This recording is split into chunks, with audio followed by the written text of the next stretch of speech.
can record it. Okay, I start the recording now. And so I just.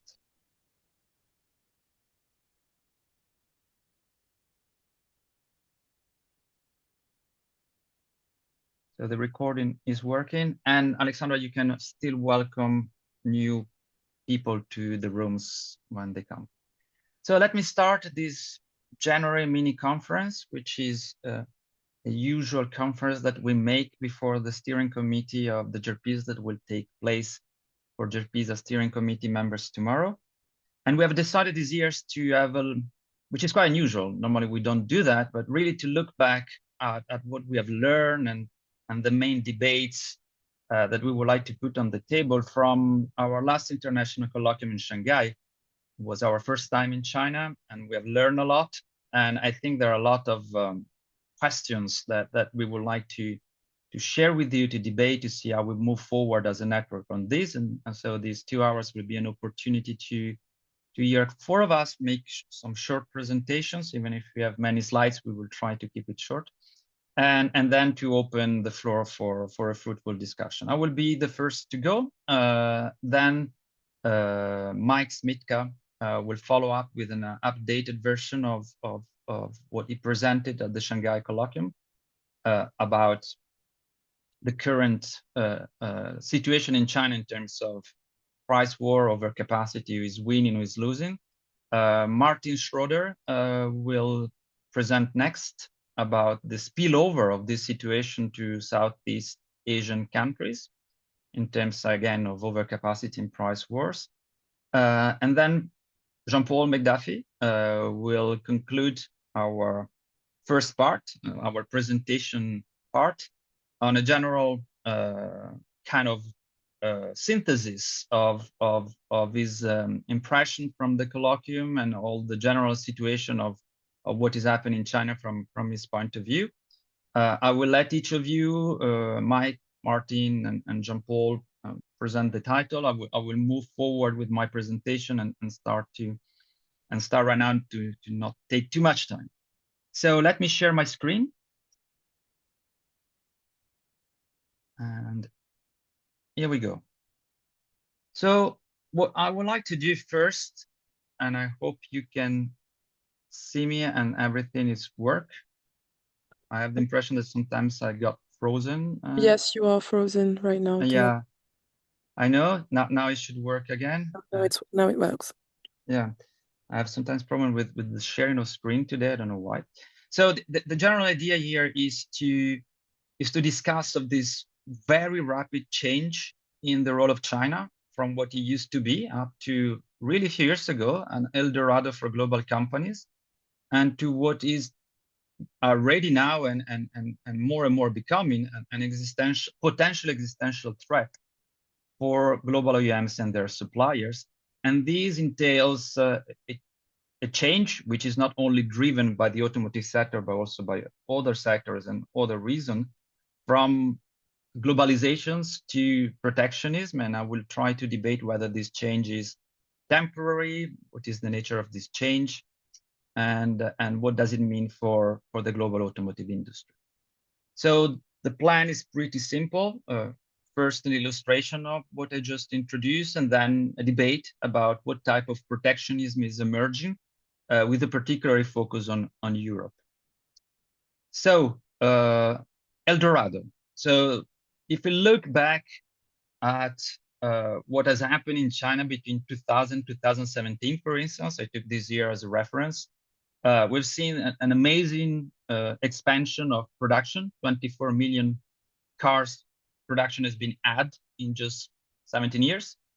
56% of this production has been captured, made by global Western OEMs, European, North American, Japanese, Korean. And for those global companies, Chinese production has become, by 2017, 1/5 of their global production worldwide. And if we look at the growth of their production during these 17 years, is 87% of this growth that has been concentrated in China. So this is a table about production in 2017. You can see that some groups have become really dependent on China, and all of them have have developed very significant production volumes in China. Volkswagen, GM, Honda, Nissan, Hyundai, and Daimler were all above 20% of their production made in China by this time. And when you look at profits, for some of these companies, the share of profits made in China was even much higher because they were also exporting cars and parts and doing other things into China. So Volkswagen is half of their global profit in 2017, which was made in China. This was also very high for companies like Daimler, Ford, or BMW. And when we look at the total growth in terms of volume of production during this period, you can see how much China has been central in the development of all these groups. So truly Eldorado for all these global companies. And I would say that at the time, nobody really believed that this situation would change. And nobody really believed that this situation would change so fast. If we look at how in Gerpisa we were looking at NEV, new energy vehicles production at the time, we were quite skeptical, I would say, as a general opinion. It was a scatter production amongst many small companies, heavily subsidized, and in a technology that nobody really believed at the time. So nobody had really seen the change from this situation coming so fast. So now we go to the existential threat. Well, the most evident change has been the extremely fast increase of exports of cars from China. In just 4 or 5 years, we moved from very low level to over 6 million cars, almost 7 million cars this year. And this has been driven by overcapacity. We know that. We will go back to that. But you can see that exports, the ratio of exports by comparison with the total capacity in China is still very slow, but at the same time, extremely big in absolute volumes. So that's, you can see in 2023, we had already 4.4 million of cars exported. Big part of that NEV, essentially BEV, mainly from Europe, and mainly to Europe and Southeast Asia, and then also a significant amount of ICE. It's not just only about electric cars. And those went to other countries, Russia, for obvious reason, but also South America and Middle East. And and this has triggered very quickly a very significant reaction in terms of tariffs. Some countries were already protected against Chinese imports, others reacted very quickly. Now there are several big automotive markets that have 100% or higher tariff on BEV and EV imports. Other countries like Mexico and Turkey have increased to 50% their tariff. Russia also has increased. Europe has been slow to react, but they introduced some exceptional tariff last year, going up to 18 to 45%. And then other countries are catching up, like Brazil, Argentina, or United Kingdom, which means that there's been a fast reaction. And right now, there are not so many places to which China can keep exporting without some type of significant barriers. And according to the very last data, which is still, I guess, need to be checked out, but exports have keep increasing despite these tariffs. So you can see the increase in NEV, you can see the increase in ICE. So this is not over yet at all. And this is being driven by a change of what the Chinese configuration. So China was an Eldorado because global OEMs were dominating. This is not anymore the case. So you can see that the part of NEV has kept increasing. It went up to 45% at the middle of 2025. Now, the end of the year is 28%, 29% of NEV. And expectation that is estimates by SP Global Mobility is that it will keep growing the NEV share and going up to 81%. And the ICE share, or just ICE and not plug-in hybrids, will drop to 19% in less than 4 years. And this is a very bad news for global OEMs because you can see that on the left, global OEM are still dominant in 2025 on ICE sales. But on the right side of the slide, you can see that they are almost non-existent in NEV sales, which are all dominated by Chinese OEMs, with the only exception of Tesla, which holds only 5% in the first 8 months of 2025 in terms of market share. And this means that the share in the sales of in Chinese sales of global OEMs is dropping at very fast speed, and in particular, German, Japanese, and US brands are losing a lot of production volumes in China. And so what used to be highly profitable is now becoming loss-making or barely breaking even. And there was some debate in Europe about the fact that first boom of exports from China was also made by exports from European OEMs who had production in China, would export Dacia Spring or electric Smart from China to Europe. Now, is really not anymore the case. All the top exporter are Chinese groups, and Tesla is only 9th in this list. So China, not surprisingly, has become the global leader in the exports of all parts and components for electric vehicles, by far, as you can see.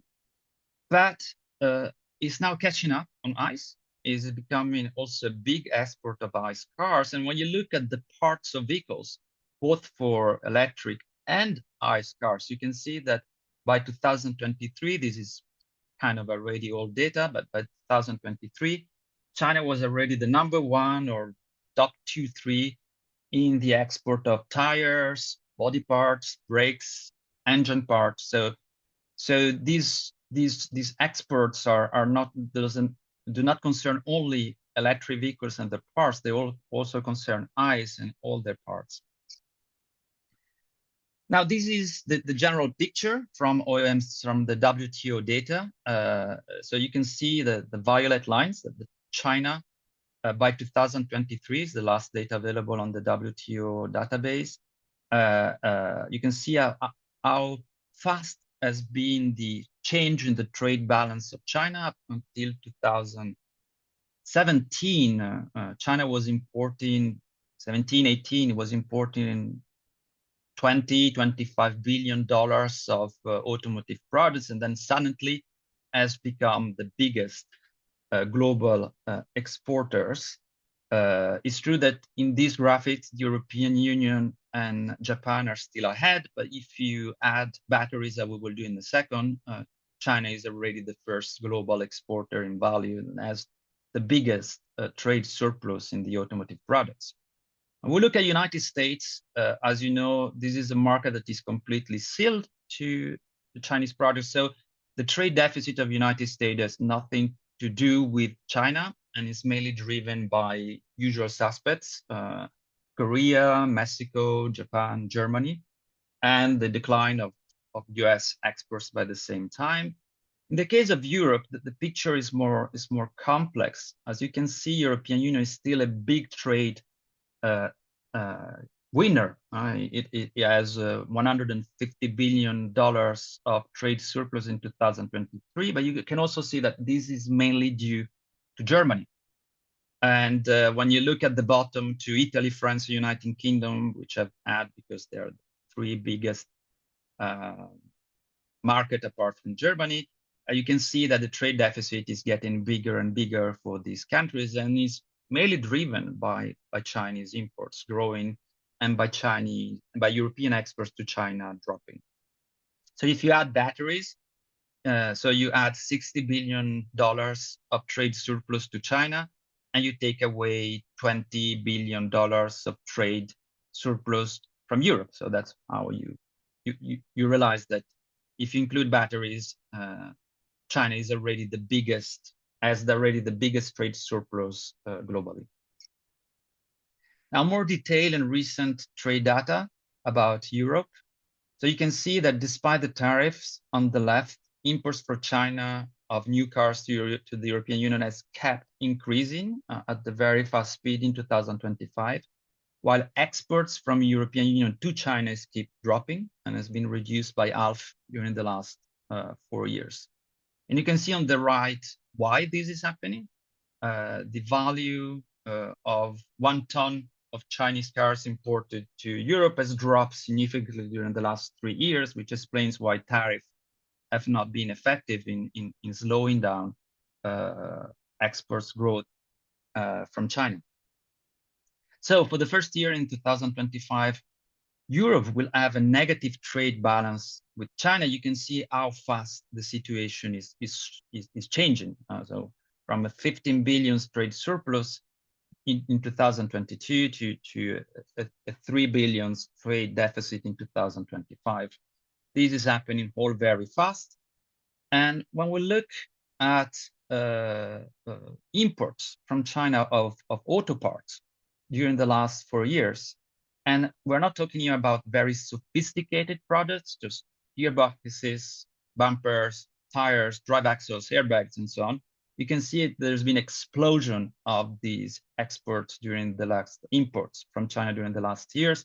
And so also for auto parts, you can see that we have moved from a surplus to a deficit that is growing faster and faster during the last years. And this is also true for many other manufacturing products in Europe. They're just a list of industries that have seen their production volume drop significantly in Europe during the last 3-4 years, and have simultaneously seen the imports from China growing very fast.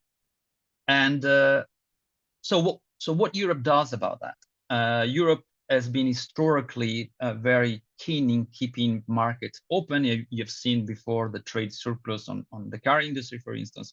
So they've been very reluctant to, contrary to the United States, to move towards more protectionist position.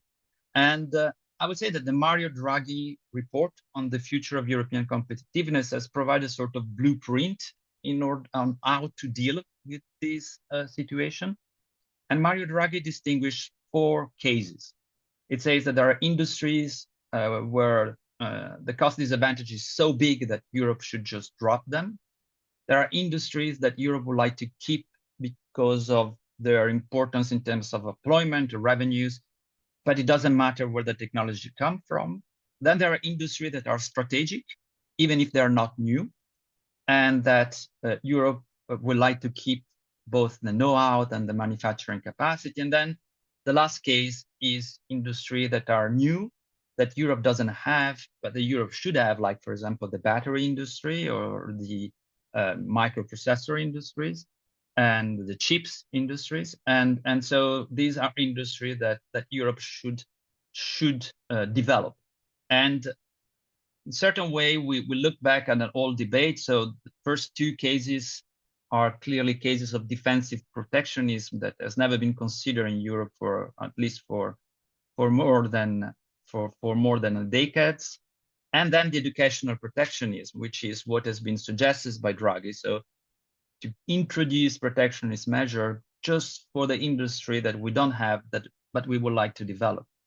But now this debate is shifting, and basically we are looking back a very old debate, Hamilton, List, or Holbrooke and his famous tariff growth paradox, so that perhaps Europe should move back to protectionism. It is unclear where the automotive industry is more concerned by the educational protectionism. This is clear for the battery industry that the European Union would like to protect and develop. But what about production of traditional auto parts? Would they fall under the educational protectionism? Surely not. These are not new industries. There are not dramatic new technologies there. Should be protected or not? And this is clearly the debate that's still going on in Europe, while in many other places of the world, the decision is taken to shield this industry from Chinese competition. So first debate, which is going on about what type of protectionism and how big the protectionism should be.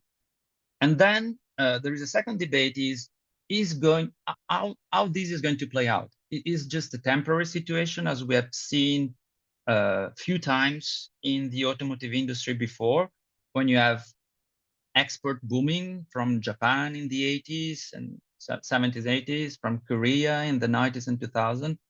And then this boom leaves a way to local production, because in this industry makes a lot of sense to produce close to the market. And this, for example, is a thesis that has been developed by a group of French colleagues at the CPE that suggests that the most reasonable outcome of that is that sooner or later, and rather sooner than later, the Chinese auto export boom will transform into local production in Europe. And they say, look, this is how the industry works. Extra-continental imports of cars is very rare, is small, and this is true globally.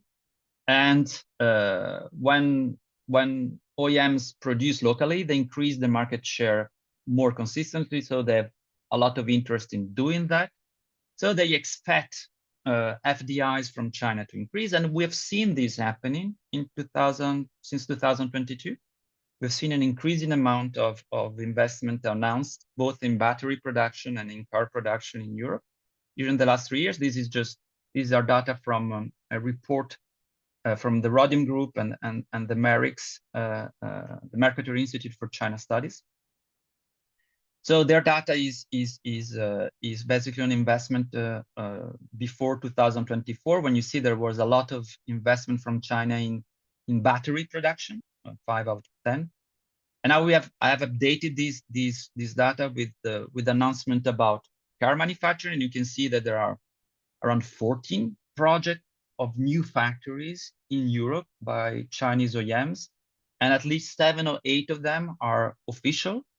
And the forecast production capacity very quickly should be of at least 1 million cars if all these projects get through, which is a very significant amount of cars, representing more than 10% of the current European market, or slightly less than 10% of the current European total market.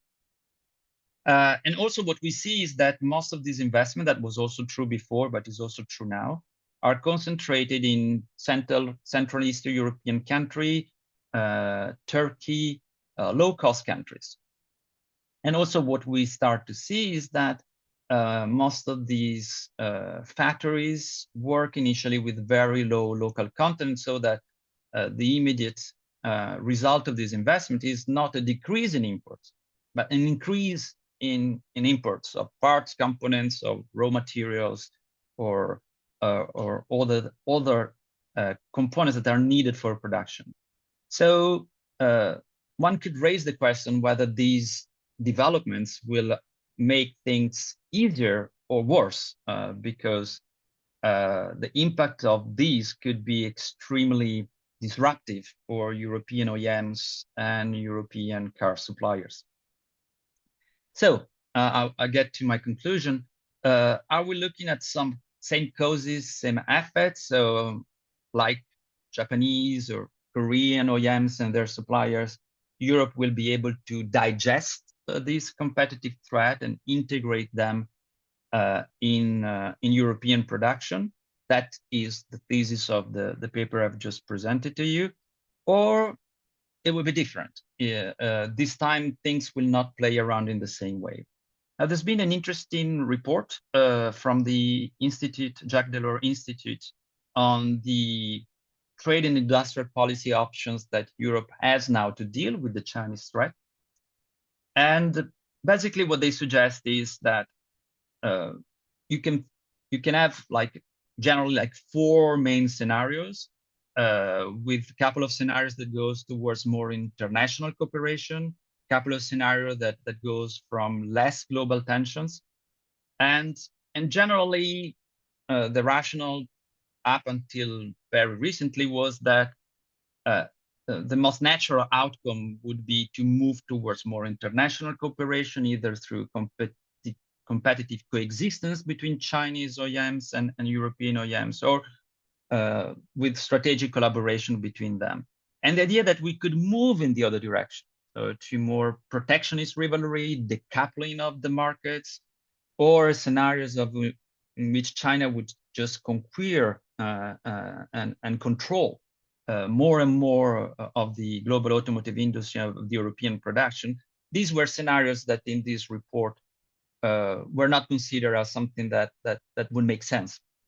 But now, I mean, in the last month, historians in particular have developed some theses which are now a part of books and in the public debate, in which perhaps we are not looking at the same causes and the same effects of what has been happening in the 20th century, but what has been happening at the end of the 19th century, when the first globalization came to an end and we moved back to empires, finite resources, wars and conflicts in order to keep control of key resources and key market.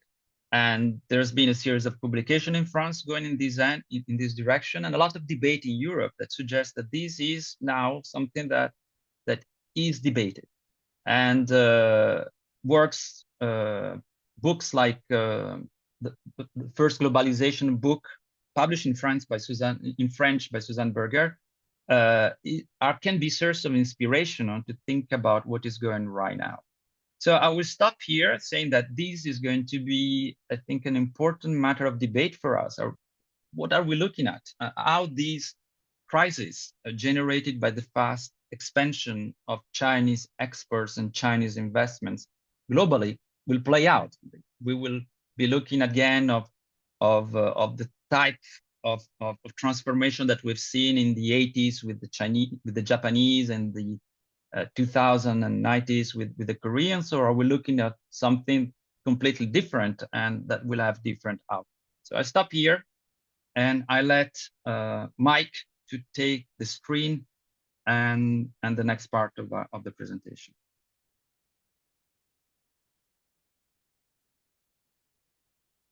And I see that I've been too long.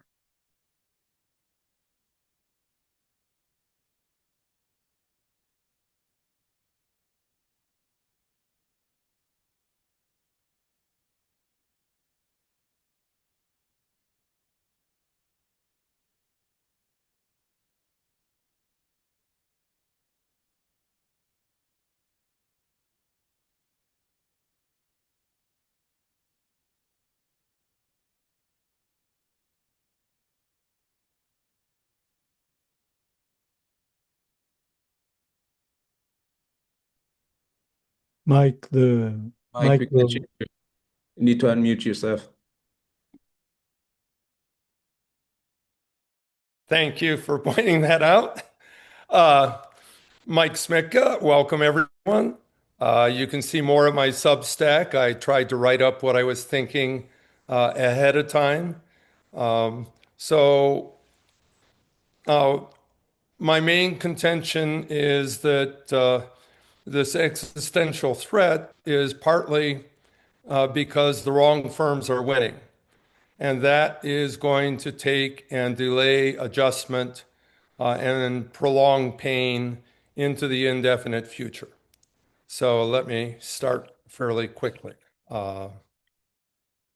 Okay. From the Chinese perspective, this should be the best of times. There's been very strong domestic growth in sales, and over the last 3 years, in 2020, China was still a net importer of built-up vehicles. In fact, I think 2021. So very strong export growth, roughly 6 million units. BYD has 8 dedicated roll-on, roll-off ships. They view this as a major part of their future. With strong growth of the domestic market, strong exports, the normal expectation in the auto industry is that firms should be rolling in money. So here's what's been happening. Let me see if I can.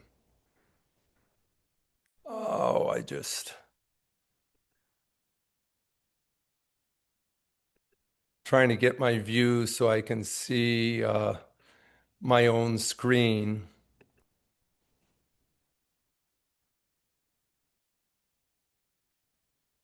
Oh, well. We do see very well what you're sharing with us. I don't know if... Yeah, I just lost my own ability to see. Okay, I will shift back and forth then from PowerPoint.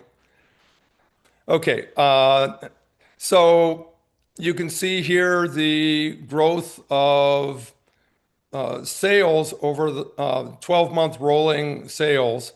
So going from 18 million European or North American level of sales in 2015 to 24 million and down slightly. If we include exports, the growth is even more dramatic. Fairly minimal exports until recently. And if we include that, Chinese auto companies were selling 30 million new vehicles. Underlying this is a dramatic shift, which is the growth of new energy vehicles. In 2020, sales of new energy vehicles, battery electric vehicles, and plug-in hybrid electric vehicles, which come in various flavors, both those were fairly minimal. And the growth was initially in the battery electric vehicles, and then more recently, the plug-in hybrids have been growing. But what that meant is that from low single digits, the electrified vehicles are now almost 60% of the market. And looking at data for Shanghai, for example, Shanghai is now over 70%. So it's not clear that this transition is anywhere near over. But instead of being the best of times, it's the worst of times. Profits are low and falling for the industry. The share of ICEs went from 95% to 40% in just 6 years. And that's resulted in absolutely horrid capacity utilization for internal combustion engine drivetrains. If we look at it in a different way, in 2020, start of 2020, new energy vehicles were only about 63,000 a month in terms of sales. They're now 1.5 million a month. So that's a staggering transition. The other part of it is that this rapid growth, initially of the traditional internal combustion engine vehicles, and then the growth of the electrified vehicles, stimulated lots of new entry and lots of new capacity. So the estimate that I have is that China currently has 55 plus million units of assembly capacity, and including exports, only 30 million units of sales. Everyone else would give their eye teeth for 30 million units of sales. But in China, that still leaves them with 25 plus million units of excess capacity. And that's just in passenger vehicles. I don't have data. I'm not talking at all in this about light commercial and heavy duty vehicles. Okay. So what's happening to profits? So the industry was reasonably profitable back 7, 8 years ago, 2018. And profits have been falling monotonically since. So now down under 5%. And this is the gross margin, not the net profit. So for the auto industry, if you've got a 5% gross margin, you're in trouble. And things appear to be getting worse. More on that in a minute. Here's the capacity, the total capacity. So if we look at this, I think I counted, and 17 different provinces in China have over 2 million units of assembly capacity. These are 2024 data, and a number of places added significant capacity in 2025. BYD, for example, brought several plants online, maybe close to 1 million units of additional capacity, and on and on. So this is part of why adjustment is going to be very slow. A lot of local politicians, and if you're going to become a senior politician in China, you work your way up and you're a provincial governor before you move higher. So these provincial governors who are wanting a future all have a big stake in their local car industry doing well because it's a significant amount of money. It's a significant amount of tax revenue, or at least it was before profits started falling. So it's a significant amount of jobs. And then smaller places, we have another 14 provinces, basically 31 out of 37 domestic provinces in China have a presence in the industry. So what's going to give? There are no prospects for growth. In China, the news for old sales accounted for about 11 million units of growth last year, and they are being cut fairly sharply. The headline incentives look quite similar, but they've changed from a cash payment to a percentage payment. And so the lower price bracket vehicles are now going to get very minimal incentives. The new energy vehicle sales tax for years had been 0%.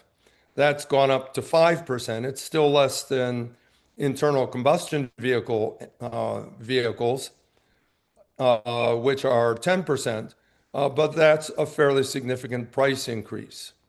So if we look at this, the first 2 weeks of January, catching the industry by surprise, sales are down 32%. But Gasgoo reports, and that's a live link if you get the PowerPoint later on, that all 13 major firms are projecting increased sales for 2026, at least in public. Now, exports help. Again, without the 6 million units of exports in 25, there would have been excess capacity above 30 million units. Not that 25 versus 30 million units is much consolation. However, as Tommaso mentioned, and others will talk about, local production and protectionism will limit export growth. So there isn't going to be much help there. So what gives isn't going to be better sales and better exports and profits coming from that. It's going to have to be plant closures. Okay. So again, as Europeans know, and to a lesser extent in the United States, political economy makes plant closures very hard. A couple years back, Gerpisa toured the Volvo plant in Ghent, Belgium, and we were told repeatedly that that plant was only kept open because the Belgian government supported it strongly. Of course, in Germany, Lower Saxony is a major shareholder in Volkswagen, so Wolfsburg has a prince over it. And again, in China, there are many provinces where the auto industry is politically salient. Now, we've seen lots of exit. By my count, since January 2020, and I have a database of monthly passenger vehicle sales by model with brand and firm and drivetrain and price and all of that. So just within my database, 14 firms have exited since 2020. Another 8 or so have minimal sales. And there are many other potential entrants that never actually managed to sell a vehicle. But a few of these failing firms have actually become national champions. So far, NIO, which again, we visited in Gerpisa, we visited a NIO house. They've been bailed out twice already by the provincial government of Anhui, where they are a fairly major employer. And NIO is still losing money, and their exports to Europe are supposed to have been rising, and they're still falling. So the question becomes, who will quit or be forced out, and how quickly will that happen? My sense is that no big players will exit, that trimming of capacity will be quite minimal, and so over the next couple years, the pain will worsen rather than improve. Okay, a little bit more detail. China has 6 national champions.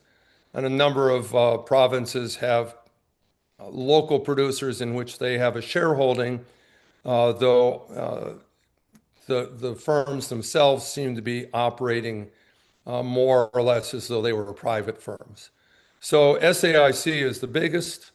Again, we visited that at Shanghai VW as part of Gerpisa, and they had the first two big joint ventures. FAW had Audi, and the first modern assembly. So when General Motors began selling in 2001, Volkswagen went from assembling an old Santana using imported production equipment from a plant that they actually shuttered to putting in all new state-of-the-art production facilities. And that touched off changes across China and set off a wave of joint ventures. Okay, then we have FAW, which is controlled by the central government with Audi, Toyota, Volkswagen. Dongfeng, which is controlled by the central government. FAW is First Auto Works. Dongfeng used to be Second Auto Works. And they've got, again, a series of joint venture partners. Guangzhou, GAC, has Honda, Jeep, Mitsubishi, Toyota, their own, except that Jeep and Mitsubishi have already been shuttered. BAIC has Hyundai and Mercedes. Chang'an has Ford, Mazda. And all of these national champions were supposed to be using these joint ventures and the profits that came from them to grow their own house brands. The problem was that the joint ventures were so profitable that they basically were very profitable firms without putting a whole lot of effort into their house brands. So they are not winning. But because of their ownership structure, because of the political economy, they're not going to be going away. Okay. This is what's happened to the big six, their total sales, including their joint venture partner sales. So they were basically 3/4 of the market back at the start of 2020. They're approaching 40% of the market now. So that's a loss of 37% market share. Okay. If we look at their own brands, with all of the firms combined, we can see that their own brands have gone nowhere. And this is in terms of market share. So there's some volume growth for particular firms, but in terms of being major players in the market, they've not worked. And part of this is because none of them have done particularly well, with the exception perhaps of Chang'an, in the new energy vehicles. So initially, SAIC had a fairly big stake. Of course, in 2020, that was a big share of a trivial volume. And now they have a trivial share of a huge volume. So, but basically, none of them are players at present in new energy vehicles. But they have all added 1 million units of capacity for electrified vehicles. They all have their own electric-only brands, and that's part of this overcapacity problem. So if we look at the joint venture side, the losses have been staggering. The Japanese car companies went from 30% of the market to 16% of the market. The Germans went from 27% of the market to 13%. So they've both lost, order of magnitude, 14 percentage points of market share. And all of that is ICE production. So basically, the sales of internal combustion engine vehicles has crashed, and that's taken the joint ventures with them. Detroit is essentially General Motors. They've lost 6.5%. And the Koreans, unlike North America, are a trivial share of the market. And they've lost most of their market share over the last 6 years. So domestic private firms are the ones who won. In 2020, there were only two significant domestic private firms, Geely and Chery. BYD was insignificant. They sold a few thousand vehicles a year. However, they were one of the two largest lithium cell battery producers globally. They started out as a supplier to cell phones and other portable electric products. And they were the only industry player who really understood where battery technology was going. And they saw that and they began entering the auto industry, first with commercial buses in their home province of Guangdong, primarily in Guangzhou. And then they moved into passenger vehicles. And so here's what's happened to private firms. Again, if we look back at 2020, Geely and Chery were the only two that really mattered. Wuling was there, and they, at that time, were primarily a producer and remain primarily a producer along with their Baozhong brand of small commercial vehicles. So passenger vehicles were an afterthought.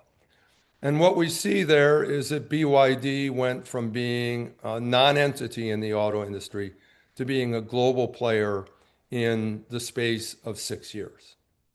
Others have done okay, and I'll get to them before. But I think this transition took everyone by surprise. It certainly took the state-owned enterprises by surprise. It took the joint venture companies, Toyota and others, by surprise. And for various reasons, the hybrid vehicles that Toyota has as its strength were not promoted inside China and continue to be modest presence, unlike in North America, and I believe unlike in Europe. Okay. The new entry continues. So we don't have Apple. They decided not to go into car production, but we do have Xiaomi, which is the world's third largest cell phone manufacturer. And we don't have Qualcomm and NVIDIA and Cisco, the cell tower companies and computer chip companies, entering. Instead, we have Huawei. And Huawei is taking a unique strategy. 100% of their production is contract. They've gone to these companies with excess capacity, and they've been able to contract to get them to develop vehicles. And so this HEMA strategy of Huawei's is unique in the industry. Okay. Meanwhile, existing firms continue to invest. So I've talked about capacity, but they are developing new models. So in 2022, when I started tracking, 70 new EVs were introduced in the Chinese market. In 2025, it was 97. PHEVs went from 31 to 101. ICEs went from 114 to 30. Okay. And there's every indication that this will continue in 2026. And that's a tremendous cost burden on top of the burden of underutilized capacity. Another investment driver is the shift to advanced driver assist systems, including 14 firms in China that now have one or another version of level 3 driver assist system test licenses. And Tesla has not applied for a license. As I see it, they really are not going to be a player in the robotaxi market or even in the L3 market in China. They just are too late and too slow moving. And finally, legacy firms are launching their own EV and PHEV brands. Launching a new brand takes lots of money as well. And finally, alongside the EV, PHEV brands, they're launching upscale brands. So I've got a slide for that. So here's what's been happening with the new entrants, the telecom companies. So in start of 2022, zero. Now, the December data, they're a full 14% of the market. And HEMA is gone to 9%. Xiaomi is another 5%. So that's, again, an extremely rapid transition. These are big players that are entering with a base of fairly strong profits in their base industries and with a real commitment to the future. Huawei, along with the HEMA brand, is also has their HEMA cockpit. So they have 14 car companies now that have licensed their software architecture for integration of the cockpit side of vehicles and for the driver assist software, including Toyota and Honda. So Toyota and Honda are relying on Huawei for their China ADAS and infotainment, not on their own software. Okay. There is one piece of good news, which is EU protectionism. The initial announcements and that what will happen will depend on the details, is that what they're going to do is a version of the US voluntary export restraints of 1981, which ended the vigorous competition among Datsun, now Nissan, Honda, Toyota, and others in the US market, leading to immediate and sharp price increases. I was shopping for my first new car at the time, and in the month between when I started shopping and when I bought, prices went up 25%. That immediately made Toyota immensely profitable. It encouraged them to move upscale out of the subcompact into compact and mid-sized vehicles, which was fortunate because the subcompact market very quickly collapsed because oil prices came back down.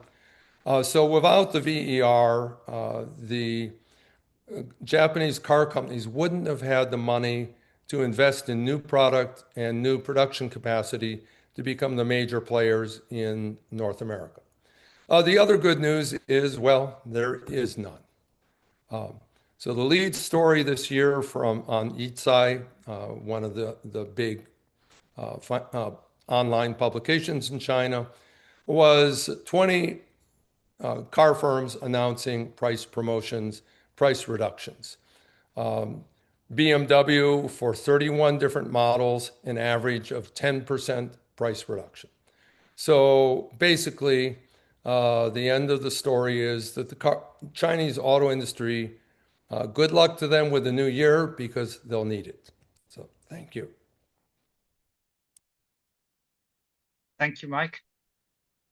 So I know that's going to be dense, but we'll keep the schedule. Martin, you're next.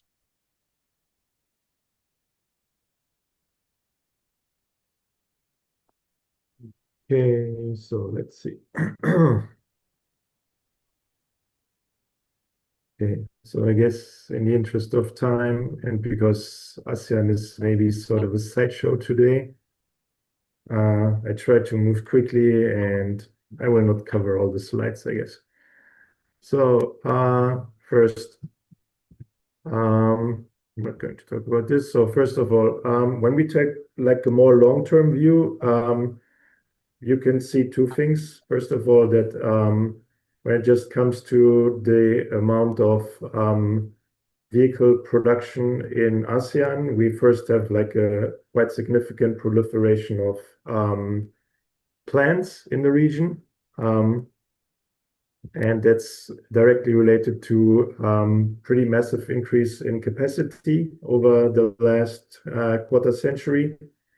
And you see that, well, some countries stand out that get most of the capacity expansion, and there are others that are the real sideshows.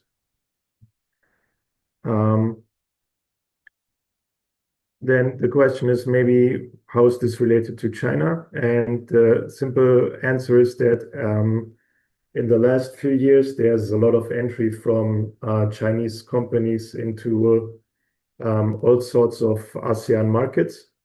The list I put together is definitely not complete. Like I try to check every 2 months, and every 2 months there's like at least 1 or 2 new entries. So you can probably guess this situation is pretty dynamic. And I don't want to go into the details because then we are here until, I don't know, we need a few hours. But I just want to point out some of the main issues, and that is that most of the companies at the moment invest into 1 or 2 locations that are sort of integrated production hubs. And then there are lots of relatively low volume CKD or SKD assembly locations scattered throughout the region. Again, I don't want to go over all the details. If you want the slides, just send me an email and I can share them with you later.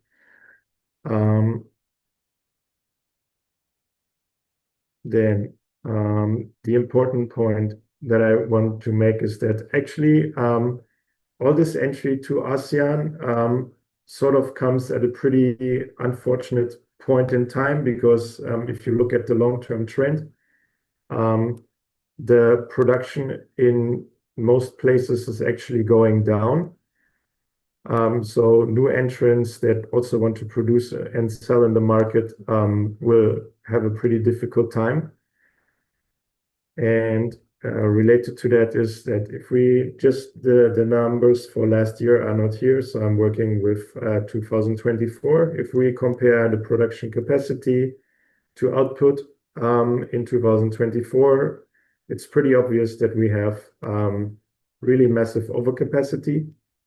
And this overcapacity is partly driven by the arrival of newcomers, mainly from China, but also from Hyundai, and by a few incumbent Japanese car makers going to new markets. And so the question that Mike asked, like, what's got to give, is also pretty relevant for ASEAN. And at the moment, I can just summarize that some of the Japanese that are fringe players are cutting capacity. So Suzuki, Subaru will cut production in Thailand. Nissan is going from 2 plants to 1 plant. And we also already see that Nita, so one of the Chinese players, went bankrupt, and all the operations in Thailand, Indonesia, and Malaysia are shuttered. So in that case, the selection and political economy issue is maybe not so big. Then when it comes to sales, again, the time of entry is pretty bad at the moment because as you can see that most markets are either going down or just growing very slowly. And if you compare the capacity that is being installed to the growth rates, it's pretty obvious that the capacity will not be absorbed by local market growth. And it's relatively uncertain that the Chinese car makers that are entering the region will be able to export their potential production in ASEAN to any other market, maybe with the exception of Australia and New Zealand. Okay, then I'm not going to talk about individual markets, but I think this point that I want to make on this slide is pretty important. And that is, if we look at, first of all, what kind of vehicles are popular, it's pretty obvious that only hybrids and the battery EVs are relevant, and that plug-ins are basically like a no-show. And then related to the HEV and the BHEV markets, we basically find the same pattern in all markets, that HEVs are Japanese and BEVs are Chinese, maybe with Tesla along the way, but yeah, I think we can simplify that the Chinese BEV makers are trying to take market share in ASEAN by challenging the incumbents with the BEVs, and that the Japanese at the moment have only the HEVs to answer and sort of compete. And this is not just Indonesia. I have a similar slide for Thailand that is more or less the same. So I don't have to talk about this. Oh yeah, so this is the slide on Thailand. You see the exact same thing. Hybrids and BEVs are growing. The PHEVs are pretty insignificant. And just like in Indonesia, the hybrids are the realm of the Japanese with some Chinese fringe players. And the exact opposite picture is true for the BEVs. Okay, then when it comes to the strategy, first of all, it's pretty obvious that the Chinese car makers have started to pretty strongly discount their prices, especially in Thailand, since they entered the market. And you can see some pretty astonishing discount rates up to 50%. And I'm not sure if that's purely based on the strategy of the companies or also related to the Thai market, because the Thai market is going through a household debt crisis. And that means that consumers want affordable cars, and car makers can probably only move their product at the moment if they have really price or low price offerings in the market. What are the implications for Thailand, or by extension for other ASEAN markets? One of the issues is that for all the countries in ASEAN, investment from China is a double-edged sword. So on the one hand, they want to transition to BEVs, and this is what the Chinese are bringing to the market. And on the other hand, we have several issues. First of all, that well, something's got to give, and some of the things that are giving are related to the ICE and the incumbent ICE producers. The next problem is that similar to all other passenger car production, the official local content is maybe around 40%, but the real local content is maybe just 15%. So that lots of parts and components are just imported and put together. And so from a value added and from a, let's say, long-term industry competitiveness perspective, what is happening at the moment is not what those countries want. And the final problem is what I would label the NITA issue. So on the one side, you want investment, but if you are the country who is giving out the investment incentives, you have the problem that you're not sure who are the good apples and who are the bad apples, and who you are throwing money at, and if you're going to see a return on your public investment if you want to. And lastly, related to some of the other presentations, especially to Mike, are we just promoting overcapacity by giving out incentives? Okay, then Vietnam is not really important. I think I'm going to just say Vietnam is another good example that the strategy of the Chinese car makers is actually quite varied. So that means that when it comes to pricing, they are competitively priced, but it's not that they are just cheap. There are definitely also Chinese brands like BYD or Geely that are competing on features and on the quality of the product. And this is, I think, like a real new challenge for the incumbent Japanese car makers who are used to basically setting the standard and who were relatively highly profitable in the last few years. Okay. Then to try to summarize what's going on. While there's like a really lots of differences between all those 10 countries in ASEAN, the general trend is that the incumbent Japanese are attacked by various startups, some local startups, Chinese startups that are betting on BEVs. And we have really intense competition. And the disruption is already there in the sense that some startups are collapsing, others struggle along, and just very few have actually good performance. And we should, I think, expect that some of the startups or newer car makers will be really tough challenges in the future. And others will probably not enjoy protection, at least in ASEAN, and will have to go away. Then just a little bit more about the strategies. I think there's not one generalizable strategy. So it's when we talk about BYD, it's really that they focus on some large-scale plants that are relatively highly vertically integrated, plus some CKD. Geely basically took the mergers and acquisitions route by acquiring Proton and by capturing like a national champion in ASEAN, and now looks at Vietnam for expansion. And we have like a different strategy that is Chery, that is basically setting up CKD or SKD plants all over the place and in the search of volume.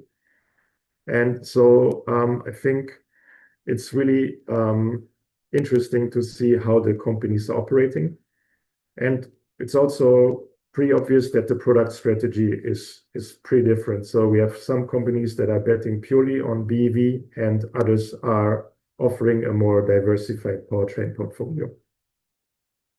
Okay, then to sum up. So I think what we really can see is like a battle of the powertrains in ASEAN, in the sense that the Japanese very clearly prefer ICE and HGVs, and the newcomers, the Chinese and some local startups, are preferring the BEVs. And like I said before, one of the main issues really is that if you are a Southeast Asian country, how many of the Chinese new entrants are going to have staying power, and which are going to just exit the race, and which companies are actually helping your industrial development ambition, and which ones are just a waste of your public funding. Okay, that's it from my side, and then let's move on to John Paul, I guess. Thank you, Martin. You allow us to catch up with time. One of the very few occasions when somebody takes less time than what was expected. Thank you very much, Martin. And was very clear, by the way. John Paul, you have the floor.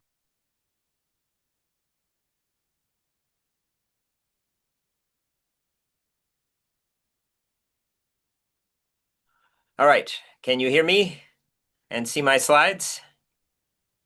Okay, great. Well, thank you very much for inviting me to join today. I got a huge amount out of being part of the Shanghai conference in June and joining the study mission afterwards, and that will be reflected in what I say. I would say I don't regard myself as having a lot of China knowledge. Most of my visits to China or current China knowledge, most of my visits for sort of factories and that stage of my research were pre-2015, before the Made in China 2025 report. I had a few years of doing exec ed here at Wharton for Psych. They sent a top management team over in the 2016-17 timeframe, mostly not to learn about the auto industry, but they stuck me on the program. But the conference in Shanghai and the study missions were hugely helpful. And of course, what my fellow presenters have presented today is adding a lot to my knowledge.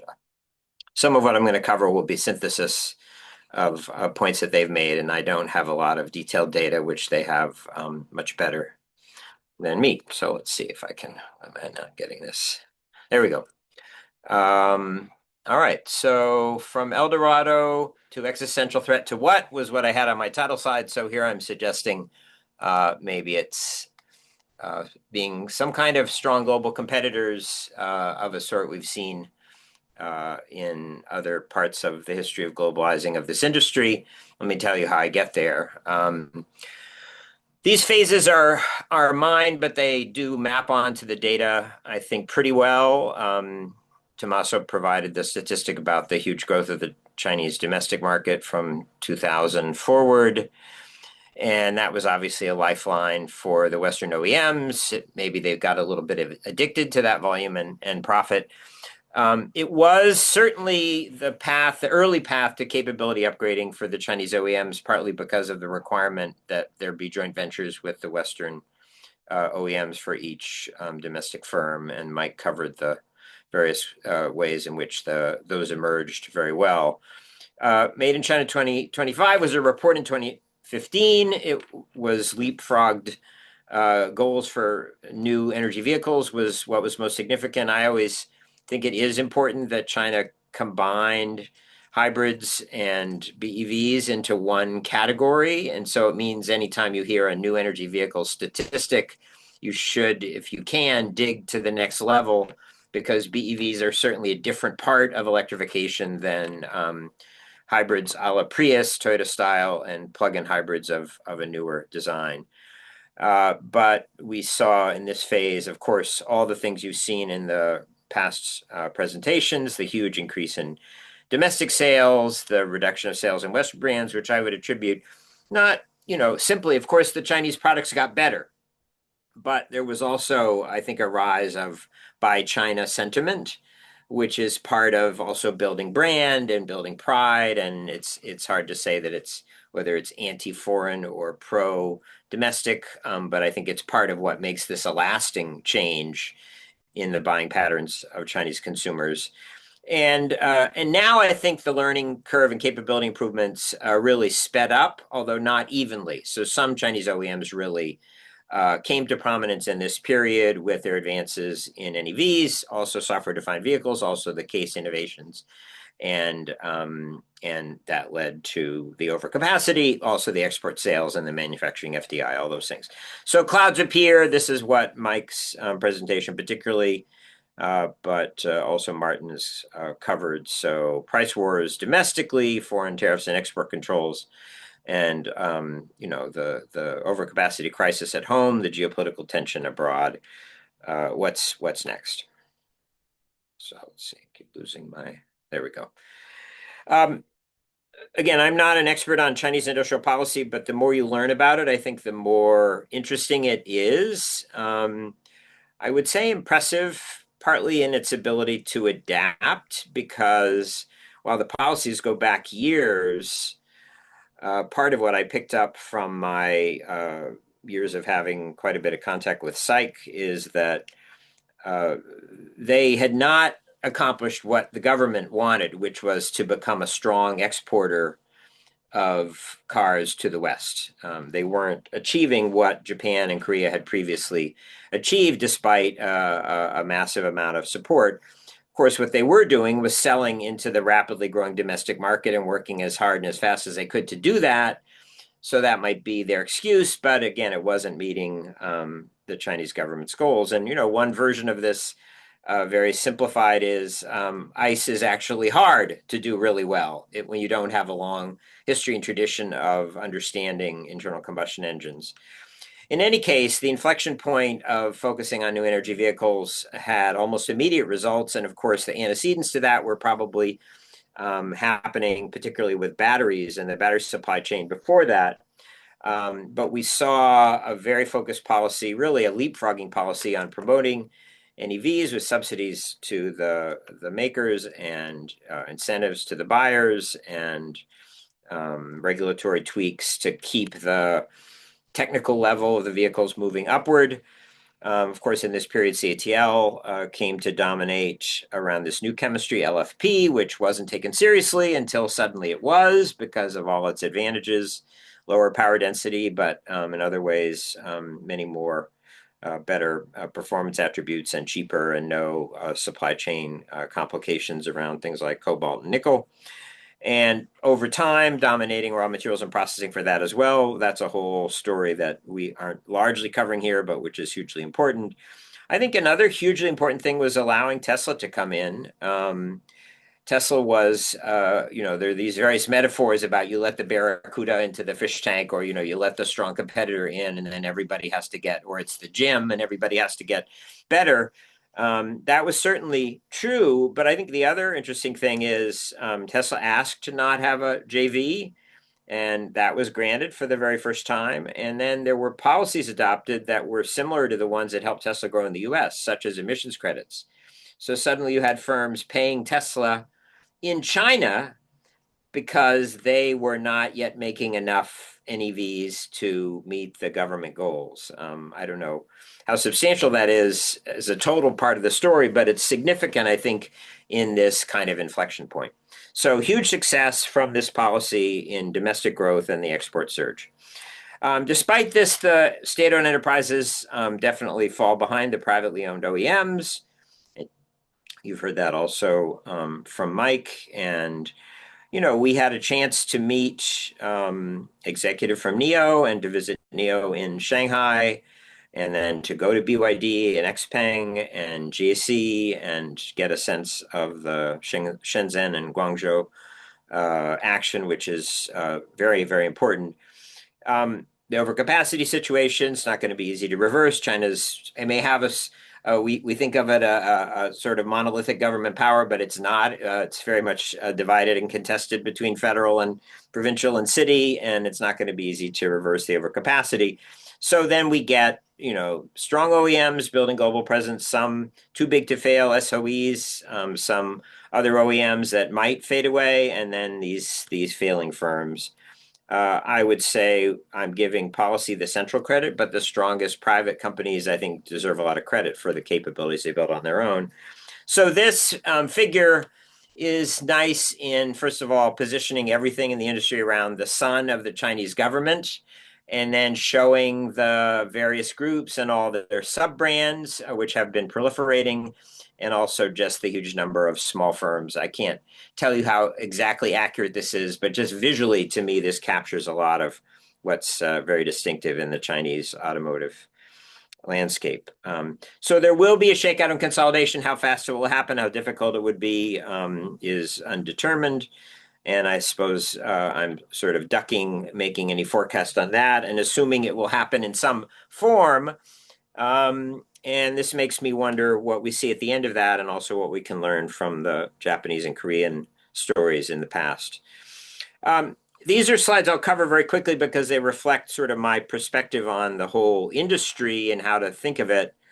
So you've probably heard these things from me before, that the industry, let's just think back to the ICE era and why legacy OEMs largely prevailed, although, with low margins and certainly shifts of who was ahead in sort of the global competition.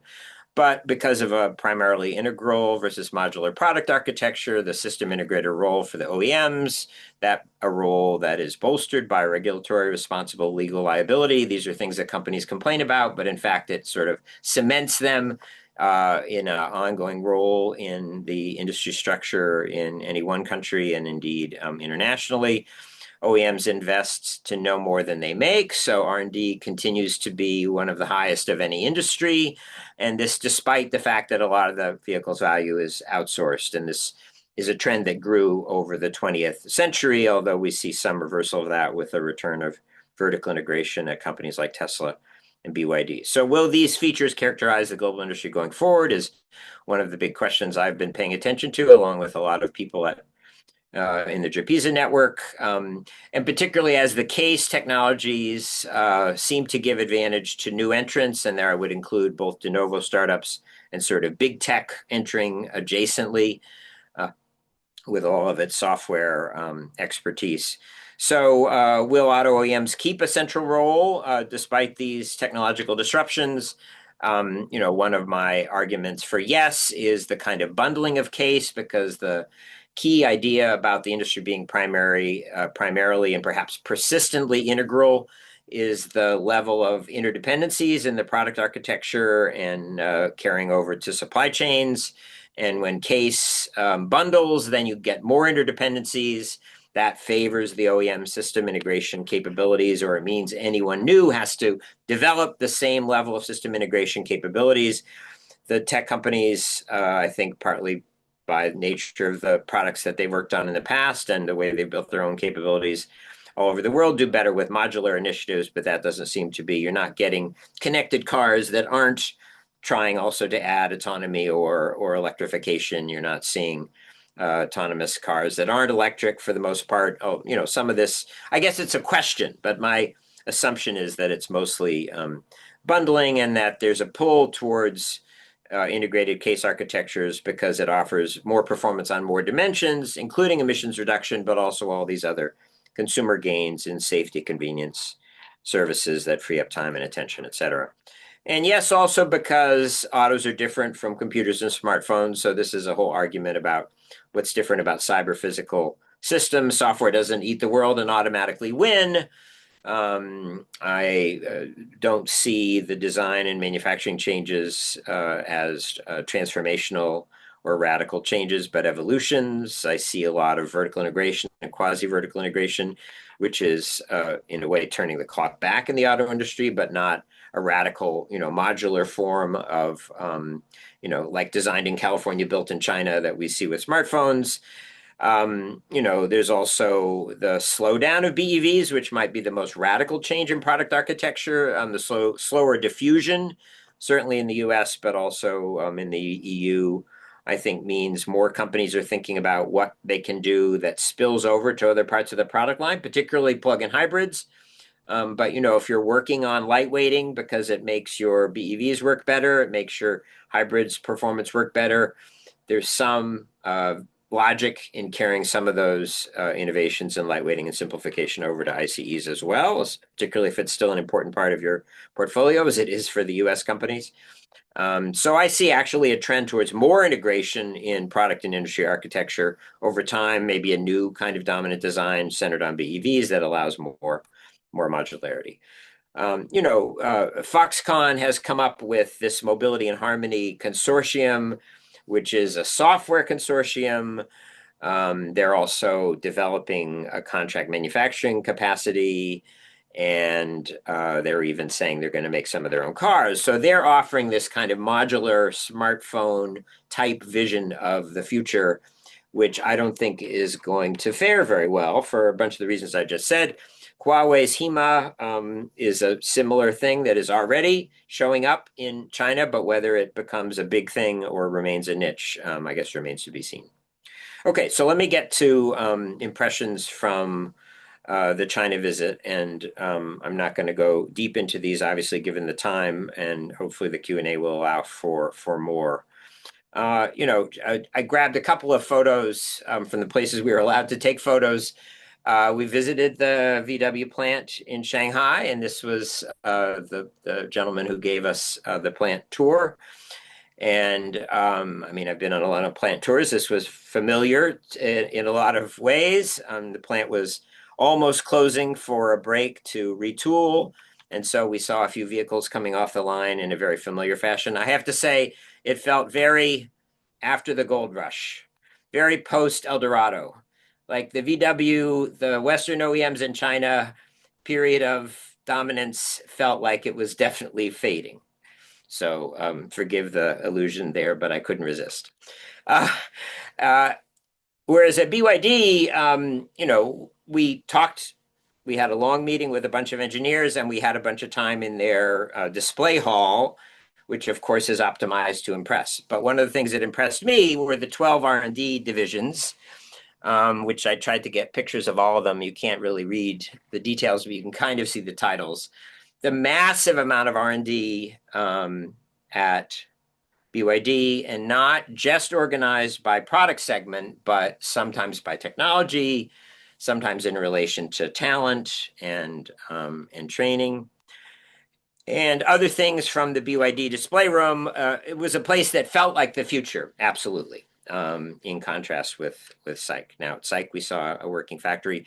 I would have loved to see a BYD factory. We didn't have the chance. We walked through the Xpeng factory on its weekend shutdown, so you can't tell that much about a factory that isn't running. So there were a million questions about Chinese manufacturing I hope to learn more about that I have to say remain unanswered for me. But going on to what are the capabilities of the best Chinese OEMs, this is the list I came up with. So speed certainly strikes you. All the data impress you with the speed, right? How much of this is because of new ways of doing things that we haven't seen in the auto industry before? We know there's phenomenal work intensity. So working 9 to 9, 12-hour shifts, 6 days a week as a kind of norm. I thought of that when we met with probably 40 relatively advanced, although young BYD engineers on a Sunday, their only day off. And they were very gracious in receiving us and talking with us. Or Paranoia, and this very interesting book, a recent book about China, Breakneck, by Dan Wang, had this quote: China's leaders are driven by intense paranoia, doing everything they can to control the future. That's probably a factor as well. So, work intensity may be, well, next slide. So I think the ability to scale and differentiate. So this is not a story of building up from just low-cost products and just a couple of models and then somehow winning over a market that way and then exporting those. It's partly that the market's been growing for a while, but there are many products, many segments, many sub-brands, and yet there's been the ability to scale because of all this rapid growth, and overcapacity, I guess, has both led and allowed the export surge. Something like part sharing, which a lot is said about, that the different OEMs are ordering common parts from suppliers. It's a little bit hard to assess. It's sometimes the holy grail for a certain perspective on the industry, a kind of financialization perspective. If you remember Sergio Marchionne talking about, why are we all building different engines? Let's just have one engine for the whole industry. Seemed kind of naive, but there are people who, there's a kind of curmudgeonly commentator out of Detroit, John McElroy, and he just published a recent article saying, why aren't we sharing parts, Detroit? You're falling further and further behind. There's reasons for that, why it doesn't happen that often. The depth and breadth of R&D, the vertical integration, as I said a little bit earlier, I think, or maybe ahead, when technologies are changing, bringing things inside to learn and understand it, particularly to understand the interfaces and the interdependencies, is a very time-honored strategy, even when architectures are potentially more modular, and here it's not. The fact that the R&D spans other parts of the mobility space means these firms are positioning themselves to be leaders in mobility ecosystems more generally. The fact that the managerial class is so engineering dominated comes across loud and clear in certainly in the BYD visit, but in other visits as well. Although the NIO executive we met obviously NIO has done superbly with brand and marketing development, maybe more than with its products. And a kind of goal-driven R&D, probably related to the government goals, and that gives a sense of speed and intensity. Organizational savvy, there was a Geely presentation. I, in general, have been very impressed with how Geely has integrated Volvo. These are not easy things across national mergers and acquisitions. The engineer I sat with at lunch at BYD talked a lot about the career path he's had, which has allowed him to move across different kinds of groups, sort of a zigzag up. So he's getting more hierarchical responsibility while he's also getting broader kind of technological knowledge. As I said, I think what NIO's done on the building their community and the service innovations is impressive. And things like the battery swap, it's impractical for them, if they really diversify their products a lot. But it's an innovative thing to start them off, and they're succeeding more than Better Place did with that model. Low costs is a very big topic, but labor costs have probably been rising. They're probably suppressed by a variety of factors. You have, forced labor or free labor sources that are largely hidden from our view, but we know are there. Maybe a little less fit and finish focus. This is talked about often more under the hood than because the products look pretty darn good from outside, but things that customers don't see so much, maybe you don't lavish as much attention on. Part simplification, more in a moment. Cross-firm part sharing, again, strongly asserted. I'd like to see more data. Subsidies to the supply base, et cetera. And then for CASE, I think, the government has designated some key technologies at different points in time. The latest, I don't know if it's called China in 2035, but anyway, LiDAR is now one of the 10 technologies that the Chinese government wants to really back.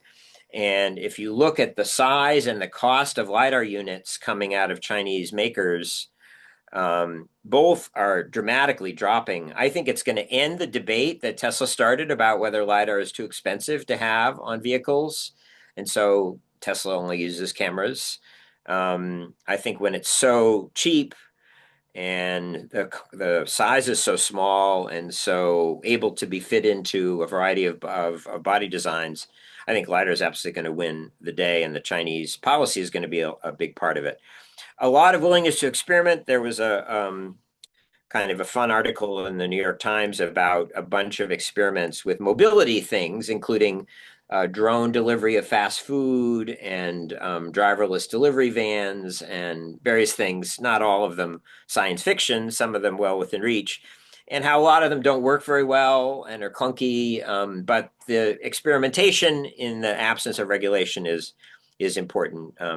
When you have telecom firms like Huawei and Xiaomi getting involved in the auto industry, that's a big deal. We haven't really seen that happening anywhere else in the world. All of these capabilities can absolutely be challenged, of course, and are being challenged, I would argue. Complexity is growing in the product line, and supply chain complexity is growing. There's more political risk. There may be some pushback against the work pace demands, although there's not obviously labor organizations to help with that. Price war is hurting margins. It's hurting ability to reinvest in products and R&D. It's hurting scale. Exports are keeping ICE vehicles going. Whether that's good or bad depends on whether you think China would benefit from getting, even faster to dominant NEV. But when you have both going, you have all the same things that in the U.S. gets talked about how expensive it is to keep an ICE portfolio while building a BEV portfolio.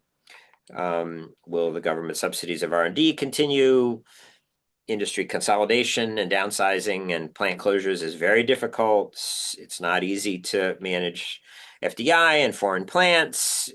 We've seen the Japanese do it. We've seen the Koreans do it. We've seen the Germans kind of follow in more globalization even after them. It slows these companies down a little bit. It doesn't mean they can't do it, but it does. I think the linear speed with which a domestic improvement trajectory seems to be happening isn't necessarily going to continue.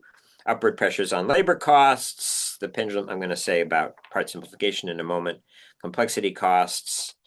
We have geopolitics blocking exports of key components for some of CASE. Chinese vehicles can't come to the US. They can't be collecting driving data for their autonomous systems, so on and so forth. So maybe the Western OEMs are going to catch up a little bit with HEVs. And then, have we seen this before? China's taking over the world in EVs. My wife told me she heard a radio thing on Marketplace last night that again was reiterating how far we're behind China in every aspect of the auto industry. But of course, it was China. It was Japan in the 80s that looked unstoppable, right, in the auto industry. And I would say if we look back at the Japan and Korea example, we see firms that initially competed on low cost and simple product lines get drawn in over time into more platforms, more complexity, new product segments, heavier, bigger products, less part sharing. Some of this is to get access to higher margin price points or address specifically the needs of consumers in other countries, even for products that aren't going to sell domestically. As I said, managing foreign operations is not easy. You're adapting to workforces and regulations and many other institutional differences. Also, dealer networks, marketing campaigns, repair and maintenance expertise, aftermarket sales, all of that is hard work. And, companies, the Japanese companies that I've been around since the mid 80s in the US, for a long time they've been saying we're American companies. We're American companies. Our American operations in every way are American, but they're still seen as foreign companies. There's no way around that. That lingers. That has a long life. And I think sometimes innovations that become commodities don't offer you margin or differentiation. So leadership and safety may be admirable and may help with making the whole industry safer, although auto deaths don't quite support that. But they may hurt margins and other aspects of growth and differentiation. And of course, the competitors are not going to be standing still. So here I shamelessly borrowed from a blog of Glenn Mercer back in September. And he was hearkening back to the response to Japan specifically in the US in the 80s. And this is exactly his list of all the things that the US companies did to protect themselves or to compete better with Japan. Some of it clearly in the protection category, some of it clearly in the educational category, and some of it in the outcompete by going in a different direction, double down on trucks, for which you have some market trade protection, etc. So I think this is another reason to not expect our trend lines to continue without them being modified by these things. Simplification. These are a couple of slides, and I'm just going to zoom through them from a presentation I did at the Federal Reserve's annual Automotive Insights Symposium, which Kristen Dricek, who you all know, runs. And Mike and I are going again this year. This year I'll just be moderating. But I was asked to talk about simplification. And again, from my perspective on the nature of the industry, I felt you could view simplification efforts optimistically. There's potential there, particularly with how much lightweighting and other kinds of part count reduction help you with BEVs, and the fact that, at least in these companies, maintaining a substantial portfolio of products, that there's potential spillover. But is this a basis for disrupting the entire industry, some radical new kind of way of doing product design, component design, or manufacturing? Skeptical. And partly because I think adherence to simplification tends to dissipate over time due to pendulum swings. Consumers like variety, production likes standardization, marketing likes differentiation, manufacturing wants to lower complexity.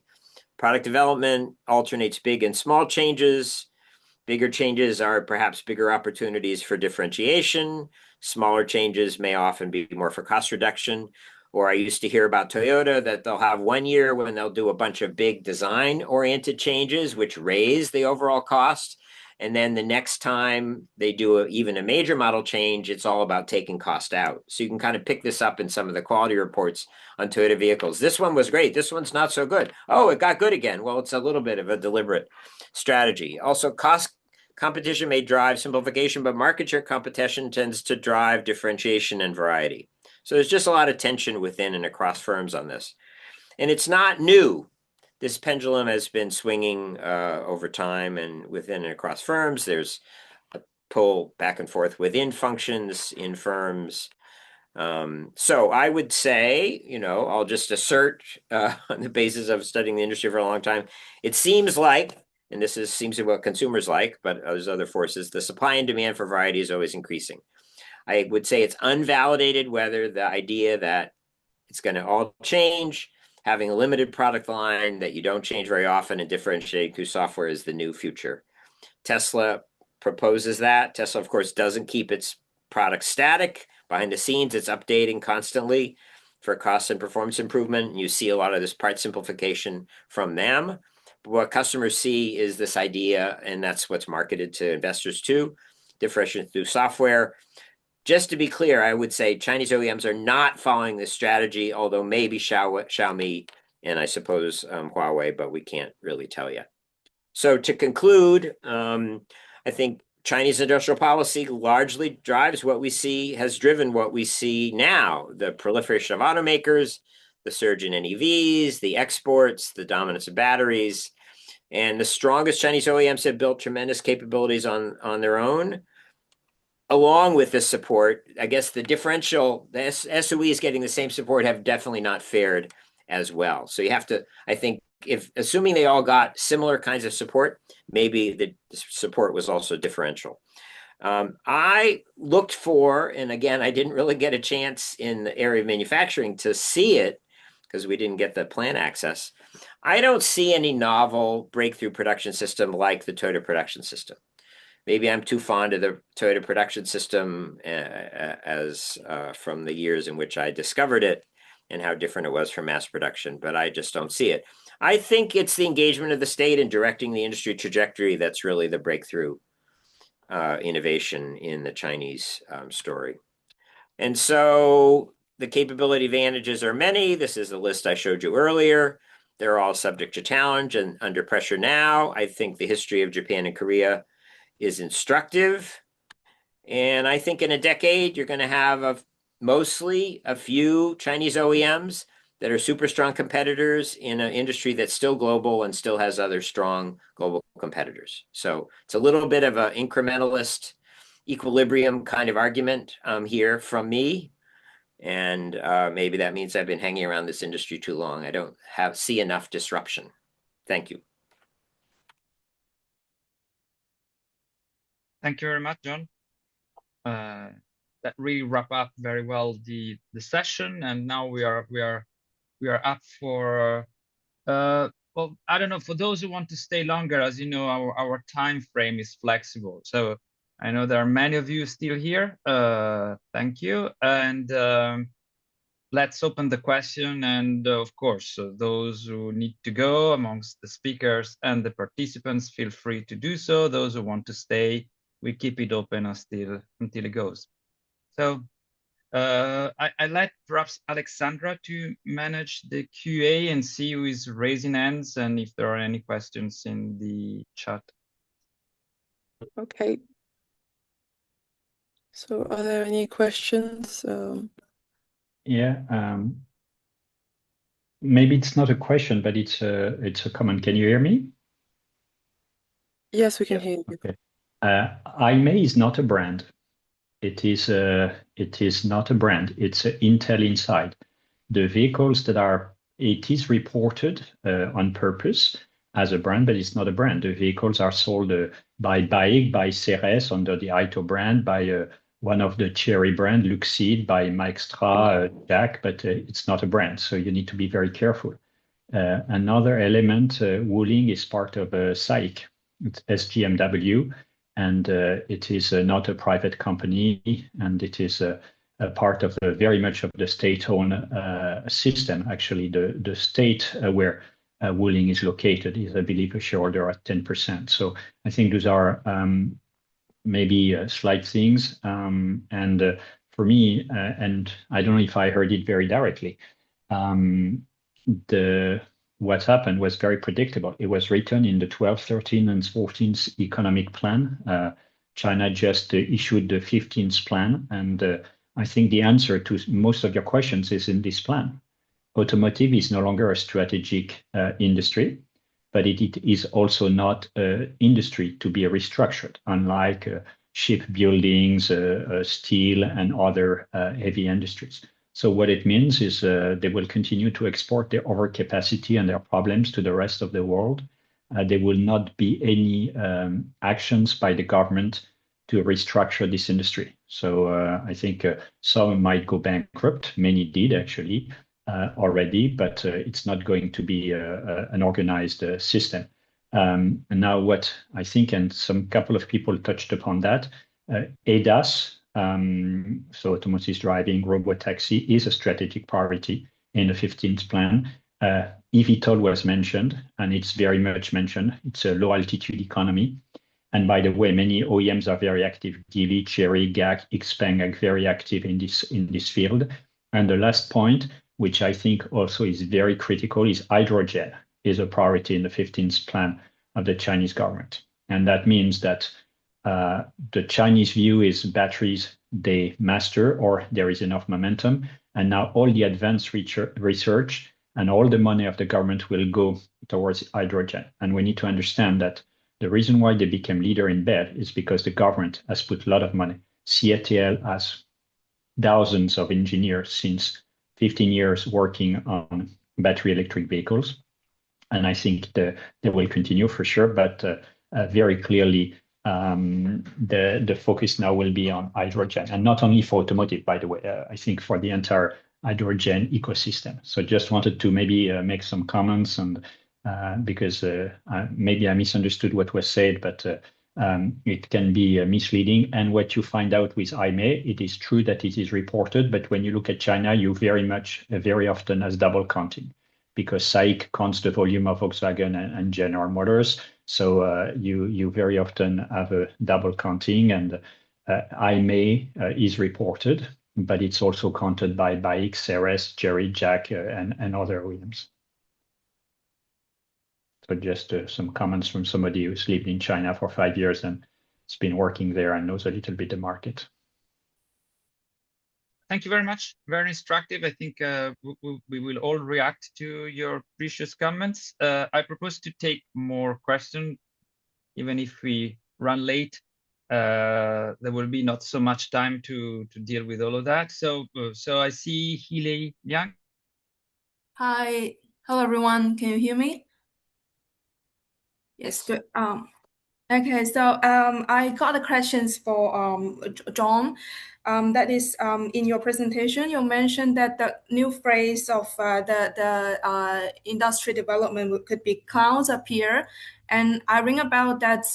Indeed, like the regulatory governance model were more and more shifting from a hierarchical governance model to a more like networked and standard central governance model. And for example, in for the EU, like they noticed that to get the vehicle type approval, you must have a cybersecurity management certificate and software updates certificates to get that approval. And I know that even though many Chinese latecomer, they were using electric vehicle like this technology to achieve technological catch up in the auto industry. However, I also noticed that the Chinese latecomer, they were spending lots of efforts, time, the money, the budget, resource on acquiring such standard certificates and then the type approval. So I was wondering, would this kind of like regulatory governance model were one reason for some Chinese EV firms, their products shows a slow entry to the EU market? Do you want, Tommaso, tell me, do you want to take more questions, or do you want? Let's try to take some more questions. So so when we ask, we try to let many together. I mean, that's at least the first round. Please go ahead if you have. to be more concisely, that is, will start the reforms technological catch. So from my side. Thank you.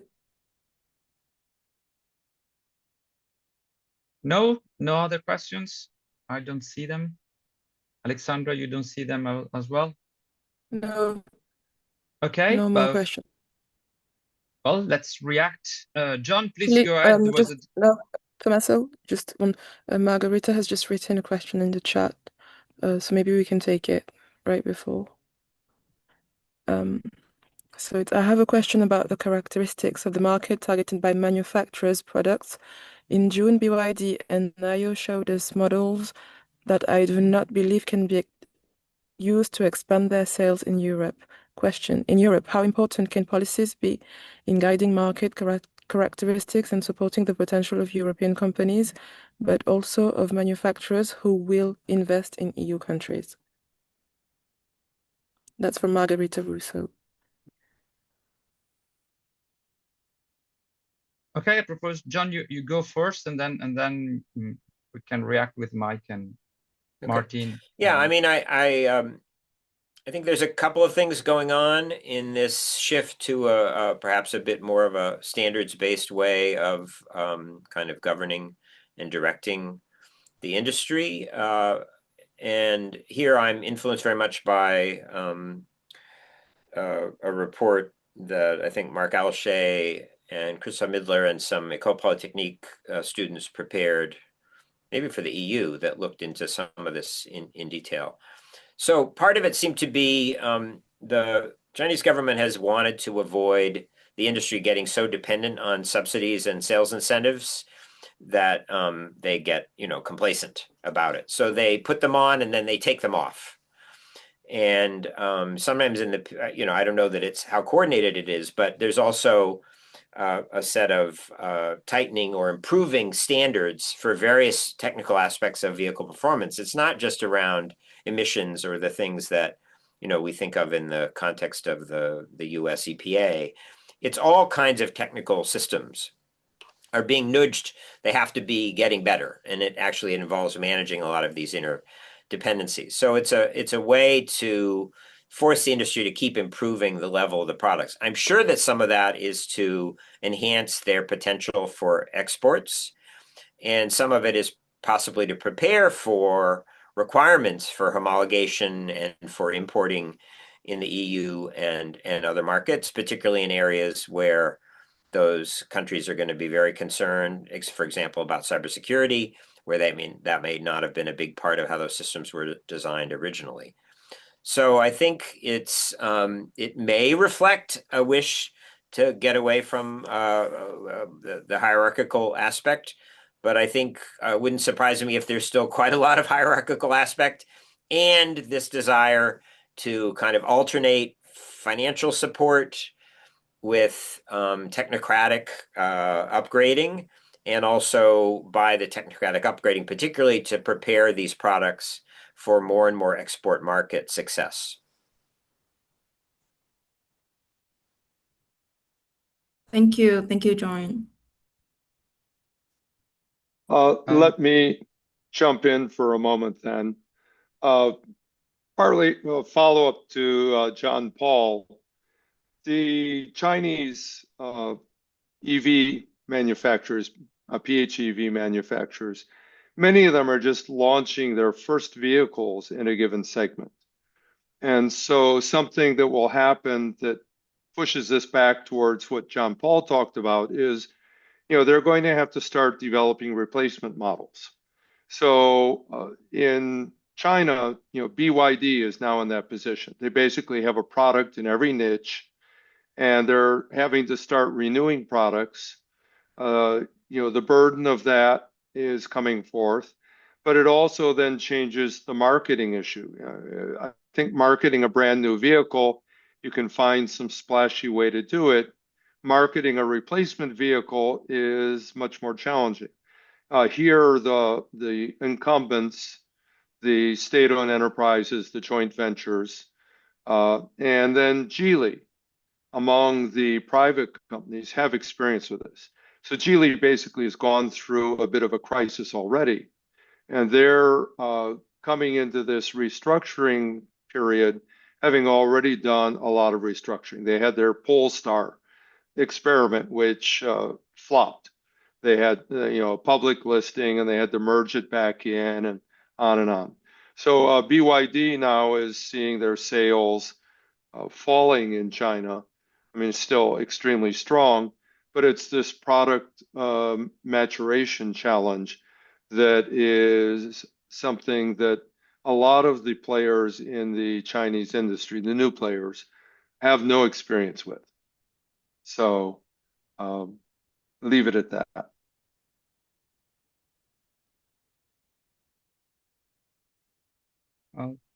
I will try to react to the presentations of my fellow colleagues and the questions.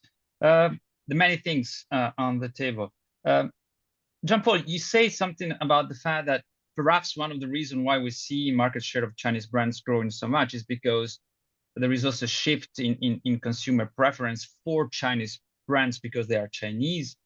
But I'm not 100% sure of this argument because first of all the other brands most of them are joint ventures with state-owned enterprise. And even if, I mean, I can understand that from a consumer point of view, Chinese brands can have more appeal if you're a little bit nationalistic, but from the perspective of the stakeholders, the national stakeholders of the industry, all these brands are somehow domestic.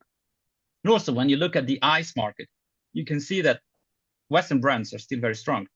And actually, there are few Chinese brands that made inroads there also because they don't have products, but it's still a huge size of the market where people keep buying Western brands. So I think that my impression from what I've seen in China and what I touch is that really it is a matter of products, and that the Chinese brands, NEV brands, were capable of coming up with products that not are only very advanced, more efficient, and very good quality, at least seen, and according to some consumer reports, also in Europe, the return on the sales of the few Chinese products that are sold in Europe, which is still a small amount of all the Chinese brands that you have in China, is that the products are generally good, receive good feedback from the dealers who are happy about the quality of the products, the amount of returns of the products, the technical problems, and from the consumers. And this relates to the question of Margarita, is that also that what we've seen is that the market in China is different, and that really these products look as the future, but look as a future that makes sense in China, perhaps not in other markets. And that might question the capacity of these groups to expand fast because they must adjust what is their competitive advantage in China elsewhere. Nonetheless, they have the advantage of cost, and they have the advantage of not fearing price competition. Now, of course, they start to fear it, but by comparison with European brands, the fear is much smaller because they've been growing for so many times, and they understand that the future is about keep growing. While, for example, if I look at European OEMs, most of them are stuck by the need to keep shareholder value high, keep margins, and they're very reluctant to get into price wars. They all think about remaining profitable while shrinking. That's basically most of what we see in Europe. Stellantis is a good example of that. How can shrink, shift up in values, and remain profitable. But all these groups are looking at growing, so they keep investing, they hire people, and so that's why I think that if this is the game that is going to be exported by these groups, either by creating capacity abroad or by exporting the overcapacity, as Benoit said to us, then this is the game where incumbent OEMs will be perhaps not even ready to fight for, because they've been looking at a different perspective, in particular in North American and the European market. So this is a big question for me about if the story will be the same or different. And then another question that I'm asking myself is about the size of the Chinese market. I perfectly understand Mike's argument that says, well, it's slowing down and the subsidies are fading away, and price competition cannot go on forever. So the growth of the market is slowing down and perhaps is stopping, or there will be no growth. Yet when we look at the amount of new cars sold per people in China, the potential is still huge because basically all the sales are concentrated in few places, and there are huge potential markets that could expand. And that raises a fundamental question about the Chinese capitalism, is that the place where you don't have cars, you have the cheap labor that is used by BYD, via migrant workers, both in production and engineers, which was something new that we discovered at the colloquium, that the engineers in BYD are migrant workers, which was not the case of SAIC or Shanghai and whatever. And so part of the question is also how in this evolution, the Chinese central policies will deal with this contradiction. They need to keep expanding the market to avoid, I don't know, geopolitical tension that will lead to the end of globalization. I mean, this is of course a scenario that I just put forward for discussion, but it's not so absurd, because if they keep going that way, eventually that we will lead into that, the decoupling of the world and empires. And even if Trump is not the most serious actor that we can look at, but the way he's playing like he's believing in this type of story. And so this is one way to go. The other way is that China finds a way to keep expanding its own market, which has been in many ways the reason why all this has been sustainable. Because if there's not been this constant growth in domestic sales, all these developments, all this investment, all these companies would have died long ago and probably would never been successful. So this raises question also about this, what you say, Mike. I mean, I agree with you, but if China realize that this is a problem, will not be they able to figure out a way, and that might have very important implication for the whole system. So I stop here, but that's my first reaction. So. Just one comment. The market is not back to its peak. The peak was in 2017, 2018. The Chinese domestic market is still lower than what it was in 2018, 2017. It's not a growing market. When China reports their market, they include the exports. When you exclude the exports, the Chinese market is not back to its peak. Which, by the way, my data shows that's not the case. And then all the data that are shown in the industry, whether it's GasGoo, whether it's all the OEMs, that's what is showing. So I've never seen that being debated, at least locally in China. So. Yeah, well, I get data from GasGoo among other places, but the peak in 2017 is way behind us now, and when you add exports, it's much higher. So the previous peak was around 20 million. We're now at 24 million domestic. Let me show one slide to get to a couple points, and so the money is made in the industry by selling premium vehicles. And part of the challenge for the Chinese companies is that they aren't in this market. But now if we look at the vehicles selling in China in the 90,000 plus euro price range, and there are only 9 models that sell over 100 units. So, and I think this is December 2025. So the top model is now a Chinese-made vehicle. So the Zunjie S800. But you know, Porsche, BMW, Mercedes, VW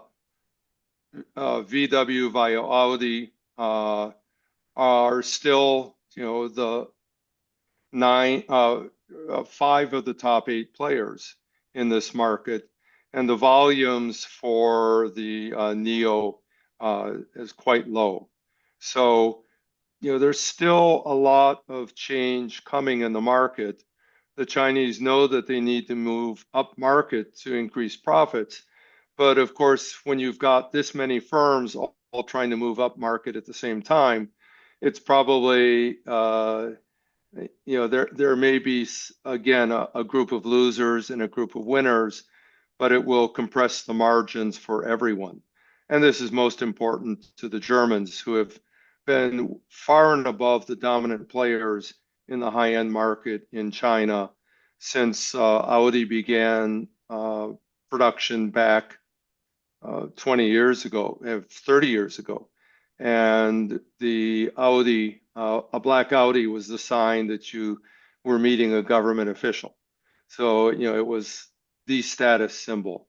So, can the industry change that? Okay, let me stop there.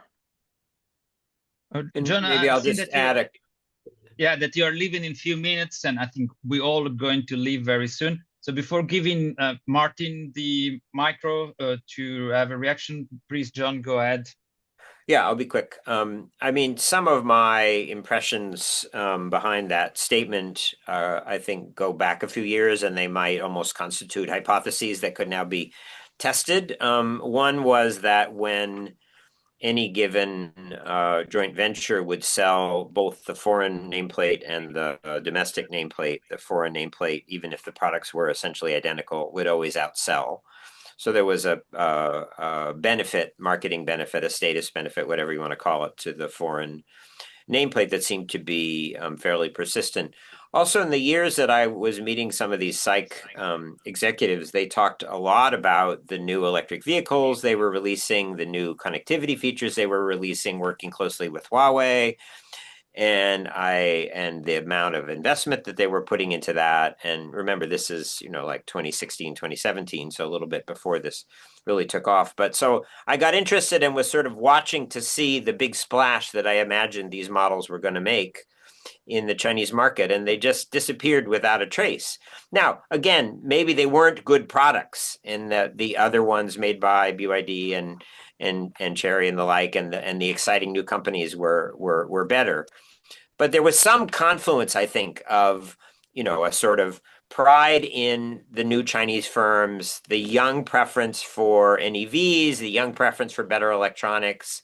Maybe my parents' car was the German brand that had high status, but I want something different, and it sort of went along with a little bit of Chinese nationalism. I think Japanese models suffered from kind of Japanese tensions and some stigma of having Japanese cars. That's my impression. So anyway, that's it. Probably is all those things mushed together, but I don't think you can completely say it's just superior product characteristics that's driving it.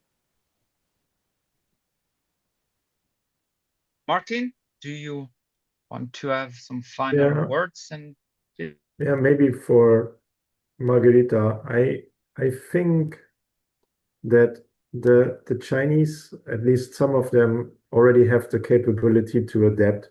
And my case in point would be that last year in the Tokyo Motor Show, BYD showed basically like a BEV K car that is supposed to come to the market this year. And it's pretty obvious attack against like one of the key strongholds of the Japanese car makers in the domestic market. And I think at least the strong Chinese players can adapt, even if we try to build some sort of regulatory roles to keep them out. I think this will not stop them. And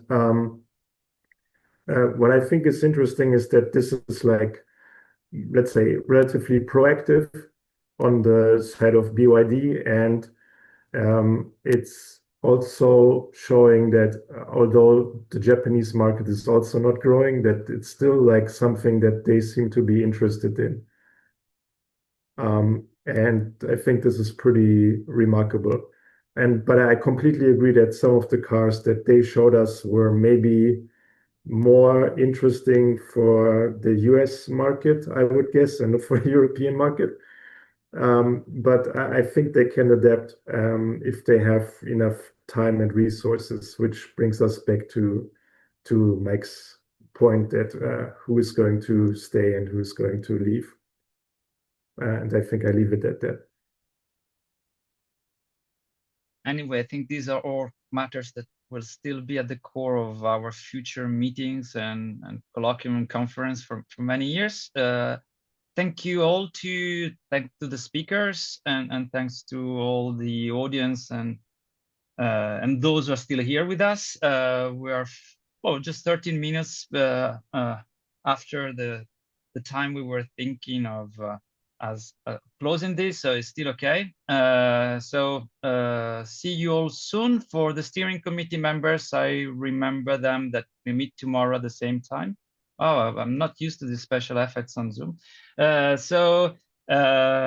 for all the others, we will have in February a new English seminar. It will be the opportunity to hear again Martin, but also Lorenza that is here with us, and many other people who have participated to their book, which has been finally published by Palgrave. And I don't know, perhaps Lorenza, you want to just take the last 2 minutes to announce that and give us a flavor of what is going to be? Yeah, we will have this launch on 2 sessions, so the 12th and the 13th of February, and we will focus on 2 main issues. One will be the issue of the changing geography of production of the global auto industry and varieties of integration, where we will have Peter Pavlinek launching the theoretical argument that has framed many of the contributions of the book. And we will have 2 or 3 country case studies, including, we are still scheduling, but including, for example, Morocco. We will have examples on the 2 days from China, from Argentina, from South Africa. And the second day will focus more on development strategies and the role of policies in restructuring the global auto industry. We will share the final program with you. We will, of course, only share an extract of the book that is too dense to compensate into over 2 days and 4 hours in total. But you will find all details on Gerpisa's website, and Tommaso will also send. Tommaso and Alessandro will share more details by mail, I guess. Thank you, and I hope to see you in February.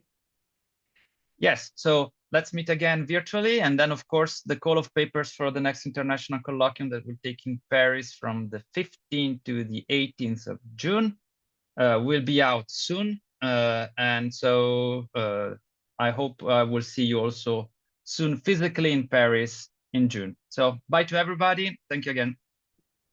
Bye, everyone. Bye bye. Well, thank you. Thank you very much.